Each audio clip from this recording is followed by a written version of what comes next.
Yeah, and I think just to go back to the sort of issue of Pynchon or like of Lombardi's sort of success in the art world, it kind of raises the question in a way of like what are the uses like of this kind like of conspiracy theory or whatever you want to call it. Like, of course, this methodology, we've raised the question of like whether this could really be considered like quote conspiracy theory, or if this is just like applying like a common like accounting tool, or like a once common accounting tool to like real material networks. But certainly I feel like his persona kind of was, and like that of the sort of proto conspiracy theorist. Well, I just very into just to pin real quick another little pin in the balloon of like people who use conspiracy theory in that disqualifying way. Like it I think it's worth pointing out that if the CIA and the PayPal mafia and the military and the NSA all found such value in this stuff, I mean, what is the CIA doing when, I mean, we all know it like funds terrorism, but like, let's just say hypothetically, it's pretending to, track down terrorists who are doing an attack or that they believe are doing an attack.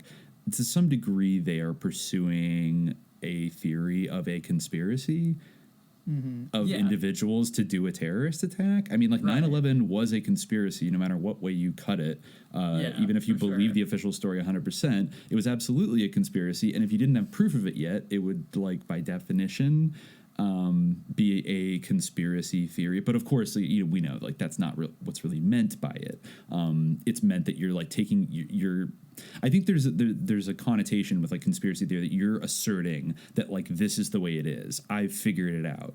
And I don't have all the evidence, but I know because I have the circumstantial stuff I've cobbled together. And I think, like, obviously I don't think you want to, like, throw down hard on something where you don't have sufficient evidence to prove it. But I think we need to make some space for things that if you haven't been able to prove yet, but are capable of being proved at some point, there has to be some kind of intermediate category where that I'm sure the military and the CIA have, in their real world operations to uncover various, or, if there's foreign spies in the country, then that's a conspiracy of intelligence operatives trying to do something. So, I mean, I think that, like, we should give ourselves the same intellectual allowance that, like, the military gives itself. I think we're putting ourselves at, like, a competitive disadvantage against, like, the security state if we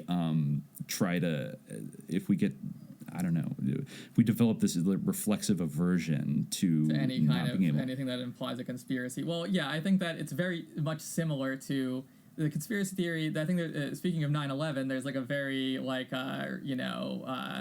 valid comparison to the term terrorism, because like terrorism, like technically speaking, is like or if you try to have an objective definition of this, it's like the use I'm looking up I type in terrorism to Google. What comes up is the unlawful use of violence and intimidation, especially against civilians in pursuit of political aims. So in that case, like, the U.S. military like does terrorism all the time. Yes, of course, and the only real thing is like whether it's unlawful, which like in the interpretation of like in the interpretation of like Al-Qaeda, like it's Islamically legitimate, licit to like do this because like it's a jihad or whatever. That's not the opinion of ulama. It's not actually legitimate. But of course, the point is that this whole idea of the law is relative. I mean, you could say that like Nazi Germany, like the extermination operations, exactly, the Holocaust was 100% Germany legal. It was legal. It was totally legal. So sanctioned by the highest levels, and that was a conspiracy. Might we remind ourselves, like that was one of the biggest conspiracies. Was that we're going to kill millions of certain types of people. We're going to literally mass murder them, and then hopefully it'll just shake out, and like we'll be able to deny it, and maybe we'll win the war, and like nobody will actually, they were mindful of like not getting caught doing it. Yeah, and they had show camps. They had fake like terrorism, like they had fake camps to try to make people think that it wasn't like as bad as it was. Yeah, that was a massive psyop, and so we're supposed to believe that these governments or people, and especially the same networks people who actually were Nazis, brought so many Nazis over from that same government, and then like kind of found common cause with them, and had them work on top secret military projects on everything from like rocketry to like mind control, that this is like epistemologically like kind of unthinkable.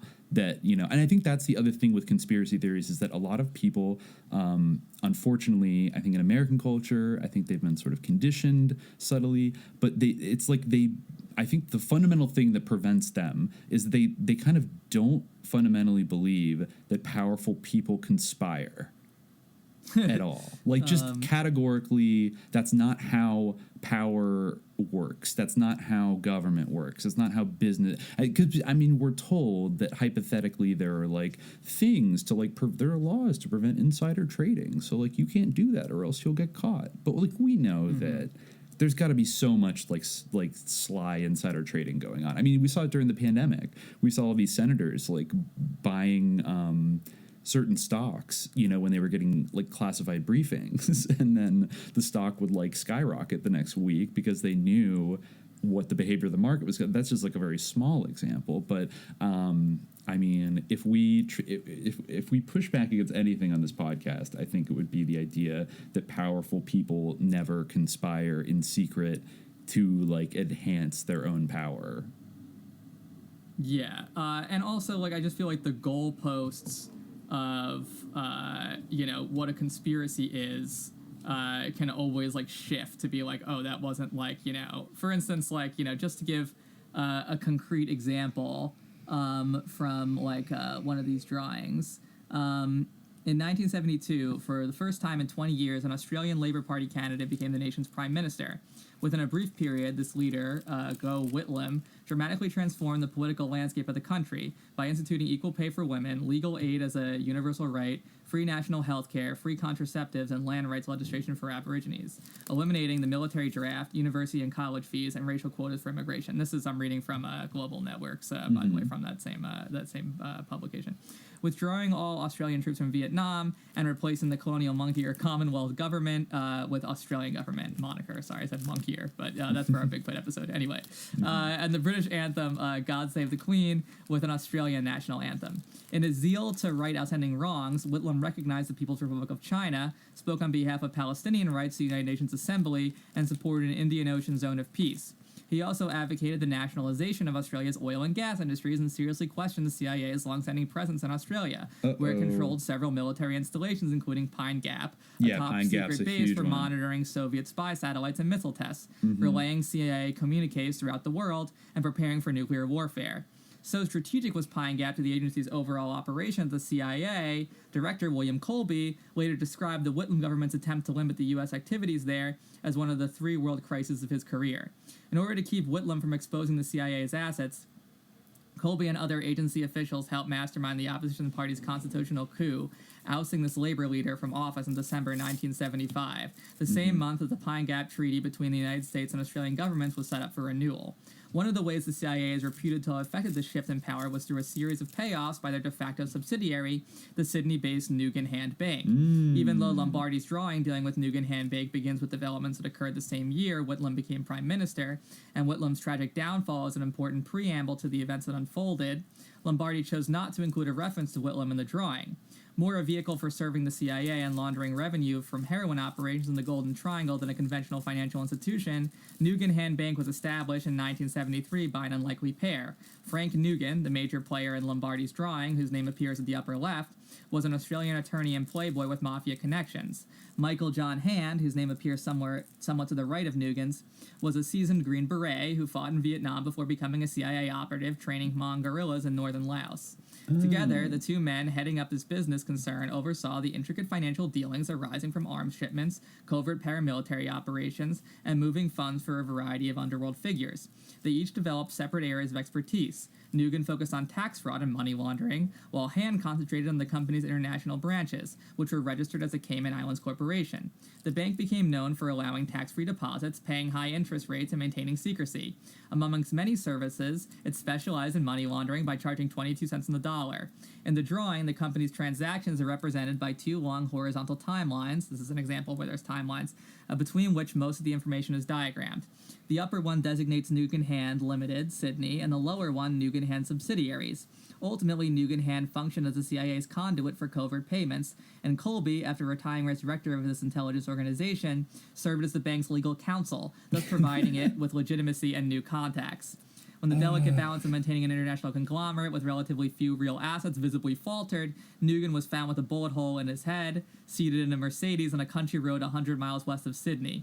Lombardi notes ominously and cryptically at the end of his timeline, 1980, collapse after co-founder Frank Nugan found dead from gunshot wound, depositors lose $50 million. In addition to holding the .30 caliber rifle with which he apparently killed himself, Nugan clutched a handwritten list of names with a tally of dollar amounts in the 5 to 6 figure range that each owed. Included in his list were ex-CIA Director Colby and the ranking Republican on the House Armed Services Committee, Bob Wilson. After helping to destroy a number of the bank's incriminating records, Hand vanished. Most reports assume that, as a CIA associate, he was provided with a new passport and returned to the United States, where he lives under an assumed name. So is that not a conspiracy? I just feel like CIA heroin trafficking.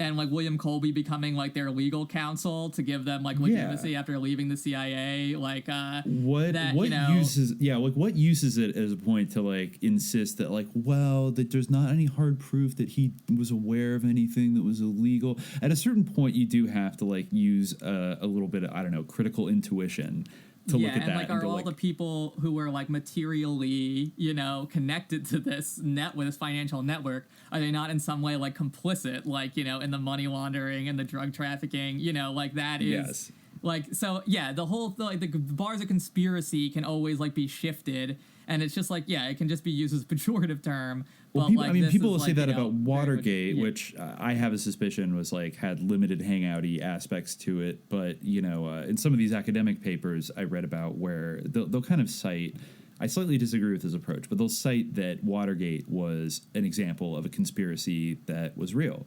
So we obviously shouldn't throw out anything that seems like a conspiracy right away, because obviously we have these examples. But I think that speaks to something that's significant, where Watergate gets moved out because it got lavishly kind of validated by the media and by the government and by all the authorities, and made the president resign, basically, that it gets moved out of this category from all the other potential conspiracies, so that it's that was one of the real ones.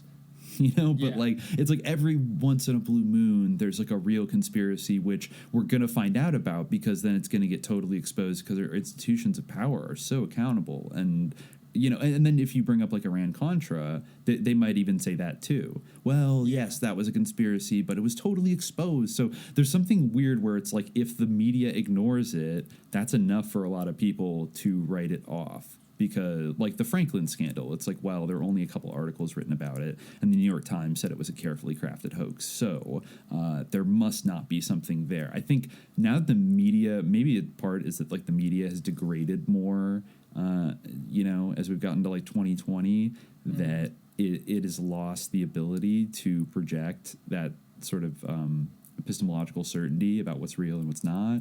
Everyone seems to have an angle or an agenda. There's a lot of bullshit floating around. It's become kind of endemic in the clickbait era.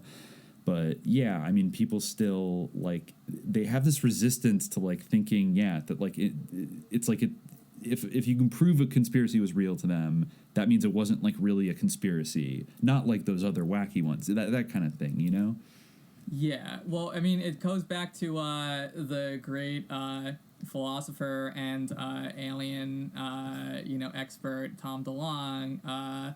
As you said, we all know conspiracies are dumb. It's tautological that conspiracies, by their nature, are dumb. Yes. And if something is, not dumb, then it's not in that category anymore. And I do think that there almost is some association between when people think of conspiracy theories, they are conditioned, we talked about in our first episode, they are conditioned to think of tinfoil hats and like you know Faraday cages. What's the matter? And something. What do you think? Fluoride's in the water? You know, fluoride's mind control. It is in the water. Fluoride is in the water. Like, you know, the question is like whether it's harmful or not. Is it mind controlling but that is everybody? like a funny like example of something that you would almost see. Like, oh, okay, like so you believe there's fluoride in the water? Like, it's like what did that one Vice interviewer say to like Koopsta Nika or the other? No, the other guy was like, you think wait, the Bilderberg wait, you group is believe the real? Bohemian Club is real? Something like that. Exactly. It's like that. Like that doesn't exist or something. You know, and like it's that definitely maybe it's changed a little bit, but I think that pose towards that very Gawker-ish, like Vice-ish kind of pose. Well, of, I did see that. I did see that infographic like a little while ago that was like, you know, a pyramid of like different conspiracies, like ranking them from like harmless but stupid to like, you know, somebody was sharing that whatever, earlier you this know, year. That was interesting to see that was like a kind of clumsy stab at trying to. It was very Gawker-ish, and it was like some kind of, I want to say it was a blue check, but it might have just been an aspiring blue check. I think so. It was like, here's my conspiracy chart, like, you know. It might have been like a TikTok kid, honestly. Like no, it wasn't a TikTok kid. I mean, you know, as much as TikTok kids have their foibles, like trying to shift realities by listening subliminals on YouTube to go date Draco Malfoy. I was reading up on the new trend of shifting realities today, and I saw like some, you know, like white TikTok teen talking about how she was going to manifest her desired reality that she would have a WAP. It was. Anyway, that's neither here nor there. I think that it was like, you know, a real like sort of upwardly mobile, you know, millennial cringe person who came up with the conspiracy chart. Something to print out and pass around the BuzzFeed office. Yeah, exactly. It seemed like it was ready for like BuzzFeed article. But I guess she did make a TikTok about it. But but it's just that has been pervasive for so long. And she has a Patreon. You know, she makes educational videos, and you can download a PDF of the conspiracy chart. Not as compelling a conspiracy chart as Mark Lombardi's. Definitely not. We have grounded in reality include some real ones: COINTELPRO, Operation Mockingbird, NSA mass surveillance, Big Tobacco lied about cancer, Narira testimony, FBI spied on John Lennon. Of all the people to note the FBI spied on, like, you know, John as Lennon. Being real, like, what about Martin Luther King? He was Tavistock. He was like a Tavistock MK Ultra project. Quite like, readily to mind. MK Ultra is down here, and the Bohemian Club. Those are under things that actually happened. And then we have questions. The speculation line is Epstein didn't kill himself. We got Roswell here. We got UFOs. We got Area 51.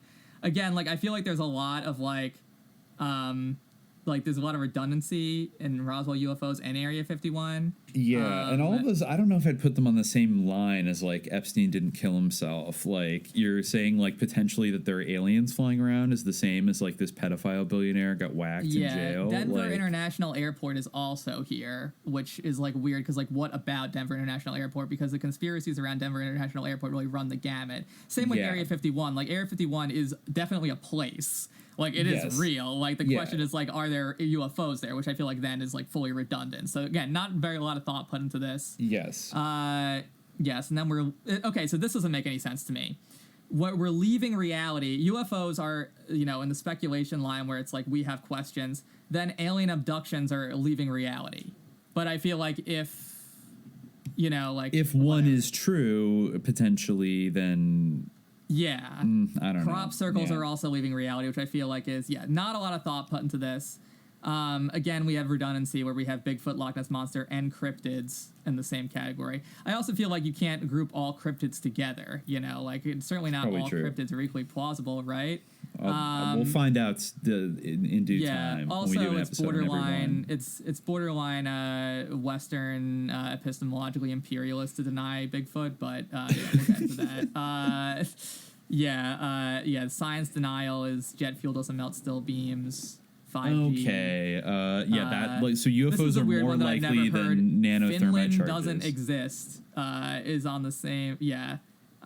It doesn't. Also, I Should feel be like part of Russia. COVID-19 made in the lab and Finland doesn't exist. Like COVID-19 made in the lab, I feel like has even got a little bit of MSM or mainstream media play. Like at least like in a Chinese lab. Like Sure. I've seen. Oh yeah. As long as it's a Chinese So lab, to put that on then the it's same plausible. exactly. So to put that on the same bar as Finland doesn't exist, something I've never heard anyone say. But like also government made diseases like is on the same line period as COVID made in the lab. Like you know, maybe when we get to it's never been a government made disease. Doubt. Like what about smallpox? What about I mean, I guess I AIDS? didn't make it, but they instrumentalized it. But yeah, Anyways, right, of course. Yeah. And then of course George Soros is in the get help dangerous category. When you believe one, you believe most. Which is funny because it says George Soros and Hollow Earth and Satanic Cult Panic or all that. Like I feel like if you believe if you like are like a George Soros person, I feel like you don't necessarily believe in the Hollow Earth or in a Mars slave colony. Definitely not.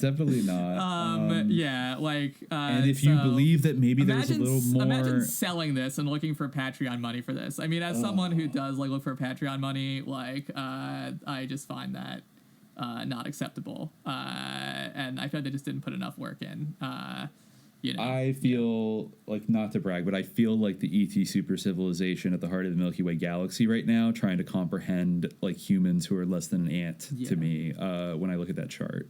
So yeah, that's kind of one of the tangents we said that we were going to avoid, but I think maybe it's an interesting juxtaposition if you want to compare these, very like compelling, fascinating, artistically rich conspiracy charts with like the dumbest thing that I've ever seen. In my life. That like exist with this like this kind of like this charged ambiguity that has intention to it, but also invites you to kind of draw your own inferences to some extent and like facilitate critical thinking and reflection. And all these things on like both a meta level and on the actual level of like what you're seeing in terms of these connections. Okay, Mark. I think we got a pretty good look. All right. Think anybody's gonna come along and shoot you in the back of the skull tonight? No, I mean, actually, I'll tell you, I have been asked that question before.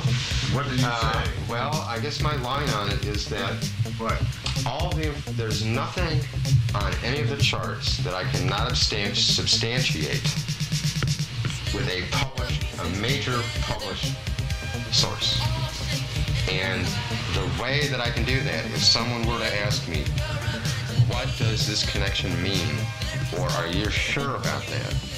All I have to do is pick up the card. These are biographies, and these are corporate biographies. Right? And I can just pick up the card, and it'll tell me, here's a Norwegian shipping firm, Gearbulk, which was part of the Iraq grain export network.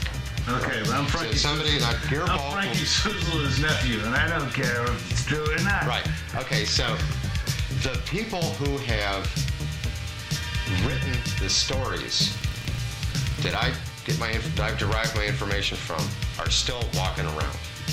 Now, in a few minor instances, there have been journalists assassinated. It has happened. A minor incident, all right? But I'm not introducing new information that could get anyone indicted or in trouble. That's the scariest Everything part. I'm using has already been The scariest part is it's all public information. It's all public information. I am just reprocessing it. I am rearranging it in a visual format that's meaningful to me. That's basically what I'm doing. I'm certainly thrilled that other people want to look at it as well. But I do it essentially for myself. This is one way in which I can map the kind of the political and the social terrain, in which I live.